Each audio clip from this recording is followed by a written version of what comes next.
नमस्कार सभी शिक्षक साथियों को, सुप्रभात। सुबह का आज एक महत्वपूर्ण दिन है। कल कुछ अपडेट्स मिले हैं तो मैं सोचा कि आप सभी से साझा करूं उसके बारे में।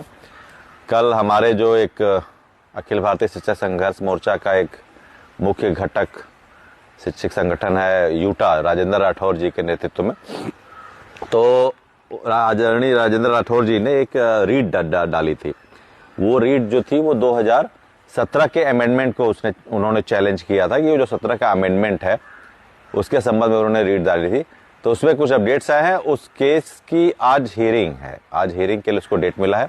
और ये मैं आपको बता दूं, ये अलग बेंच है, चूंकि फ्रेश रीट है तो ये बेंच अलग है। ये 3 जजों की एक पीठ है, उसमें इसकी सुनवाई आज लगी हुई है। आज उसकी ब्रीफिंग मैं शाम को फिर करूंगा। वकील साहब से मेरी बात हुई है तो वो इसकी ब्रीफिंग पूरा जो भी इंटरप्रिटेशन आ रहे हैं उसको वो मैं आपके बीच शाम को साझा करूंगा कि वो किस तरह से हमारे टेट मैंडेशन से जुड़ा हुआ है। ये बहुत महत्वपूर्ण रीट है क्योंकि 2017 का जब अमेंडमेंट आया, ये 2017 का अमेंडमेंट एक्चुअली है क्या, ये 4 बिंदुओं पर था। पहला तो ये था कि इस अमेंडमेंट में जो डेडलाइन थी वो टीचरों के मिनिमम क्वालिफिकेशन के लिए एक्सटेंड की गई थी। तो पहला यही था कि इसमें कि 2017 का amendment it defines the deadline for all the teacher to qualify to attain the minimum qualification and the last date has been given by the government is 2019। ये था 2019, 4 साल का एक्सटेंशन दिया गया था कि उनको अपनी मिनिमम क्वालिफिकेशन लेनी है। दूसरा था नो डिटेंशन पॉलिसी की 5th और 8 ऑनवर्ड्स जो भी बच्चे हैं। तीसरा था उनके री एग्जामिनेशन लेने के लिए कि अगर वो फेल होते हैं तो किसी तरीके से फिर उनको री एग्जाम के लिए दिया जाए। और चौथा था स्कूल मैनेजमेंट के संबंधित। तो जो पहला है वही हमारा उसमें मुख्य बिंदु। उसमें आप देखेंगे तो इनके रीट की हियरिंग में जो सब्जेक्ट्स है उस पर सारी चीज़ें लिखी हुई हैं। स्कूल मैनेजमेंट है, डिटेंशन है और उसमें आरटी एक्ट के बारे में भी है। तो जो मुख्य बिंदु वो यही है कि जो RT act amendment which provides the deadline for all the teacher to attain the minimum qualification within the time period that is given by the central government 2019। ये उनको 4 साल का दिया गया।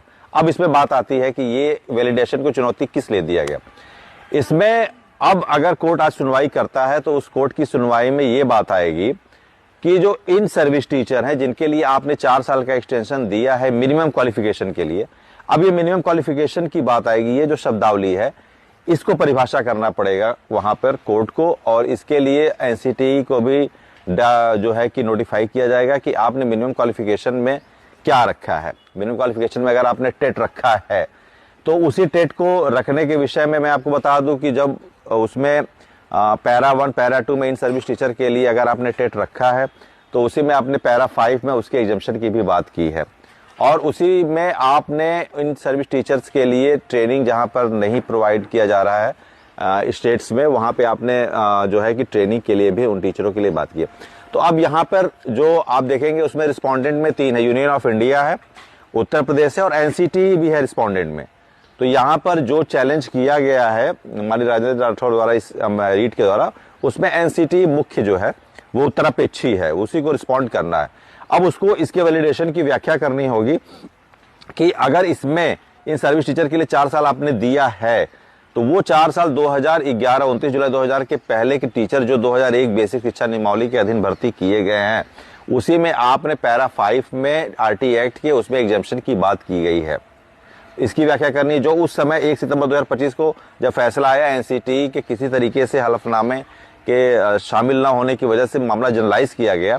आज उस मामले में एनसीटी को अगर माननीय सुप्रीम कोर्ट द्वारा ये दिशा निर्देश दिया जाता है कि आप अपने जो भी आरटी एक्ट में जो भी क्लास है, जो सबसेक्शन है, उसकी व्याख्या करिए और उसमें आरटी एक्ट में आपने अगर इस पैरा 5 में एग्जम्पशन की बात की गई है, whether you have been given exemption for all the teacher who has been appointed prior to 29 July 2011 has been given exemption from the TET mandation।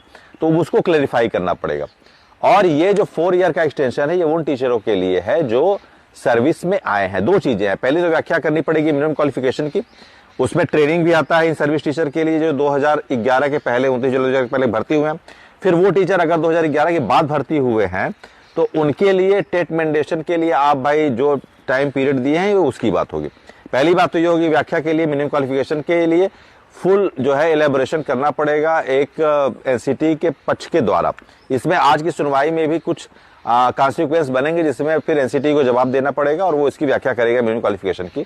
और वो मिनिमम क्वालिफिकेशन सिर्फ उन लोगों के लिए तय होगा जो 29 जुलाई 2011 के बाद भर्ती हुए हैं। उसके पहले के लिए मिनिमम क्वालिफिकेशन के लिए 3 सब क्लॉज में ट्रेनिंग की बात की गई है, उनके एग्जामिशन की बात की गई है, तो वो पूरी तरीके से इसमें बाहर है। ठीक है। दूसरी बात आती है कि इन सर्विस टीचर के लिए जो एग्जामिशन की बात है इसमें वो पैरा 5 की इनको व्याख्या करनी पड़ेगी। उसके लिए इनको एफिडेविट देना पड़ेगा कि हमने पैरा 5 में इन सर्विस टीचर जो who has been appointed prior to 29 July 2011 has been given full exempted for the mandation of TET in service teacher. तो इसके लिए उनको 19 जुलाई 2011 के पहले जो भी सर्विस टीचर हैं उनके एग्जामिशन के लिए भी एक क्लेरिफिकेशन देना पड़ेगा।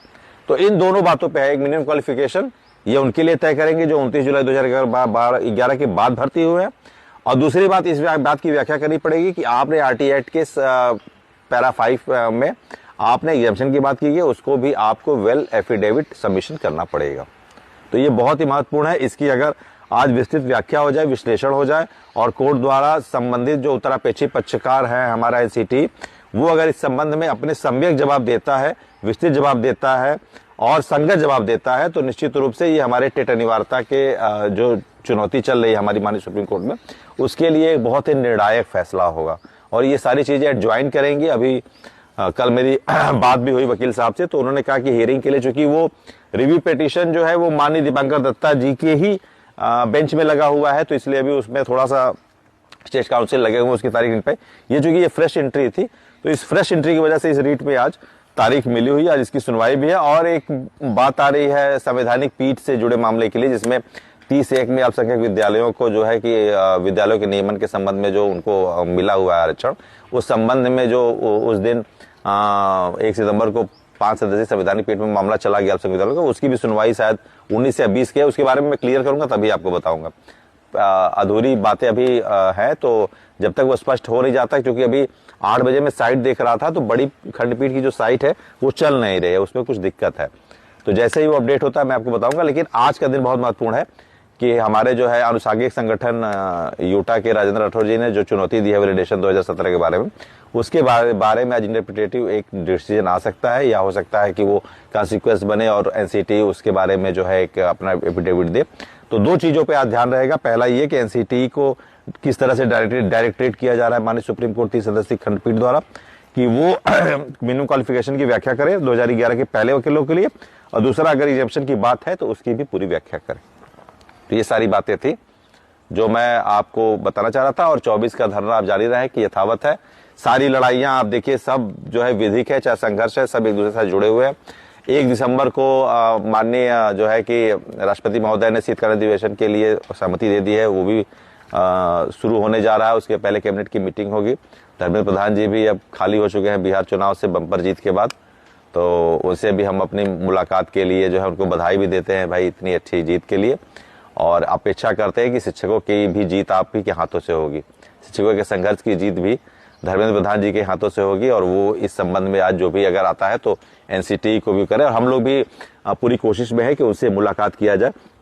हम लोग पहले ही पहुंचेंगे, 22-23 को ही पहुंचेंगे, तो उनसे भी है कि इस में करें। तो सारे घटना चक्र एक दूसरे से जुड़े हुए हैं। आज की सुनवाई भी है, हियरिंग भी रिव्यू पिटीशन की मुझे लगता है इस हफ्ते में क्लियर हो जाना चाहिए। थोड़ा दीपांकर दत्ता जी अगर इस हफ्ते में क्लियर कर देते हैं तो वो भी हो जाएगा। बड़ी खंडपीठ वाली भी सुनवाई है, त्रिपुरा मामले की भी सुनवाई 19 नवंबर को है। तो सारे घटना चक्र एक दूसरे से लगे हुए हैं।